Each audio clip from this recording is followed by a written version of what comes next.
காரை ஊராட்சியில் பருவமழை முன்னெச்சரிக்கை நடவடிக்கையாக ஊராட்சி மன்ற தலைவர் வள்ளி செல்வம் அவர்களின் சீரிய முயற்சியால் மேல்நிலை நீர்த்தேக்க தொட்டி, மழைநீர் கால்வாய், வரத்து கால்வாய், கழிவுநீர் கால்வாய் ஆகியவற்றிற்கு கொசு மருந்து தெளிக்கப்பட்டதற்கு அப்பகுதி மக்கள் வெகுவாக பாராட்டு.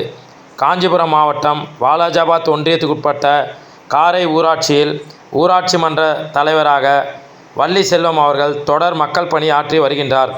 இந்த நிலையில் பருவமழை முன்னெச்சரிக்கை நடவடிக்கையாக காரை கிராமத்தில் உள்ள மேல்நிலை நீர்த்தேக்க தொட்டி, மழைநீர் கால்வாய், வரத்து கால்வாய், கழிவுநீர் கால்வாய் ஆகிய அனைத்து பகுதிகளுக்கும் ஊராட்சி மன்ற தலைவர் வள்ளி செல்வம் அவர்களின் தலைமையில் துணைத் தலைவர் கவிதா டில்லிபாபு மற்றும் வார்டு உறுப்பினர்கள் ஒருங்கிணைந்து கொசு மருந்து அடிக்கும் பணியை தீவிரப்படுத்தப்பட்டது.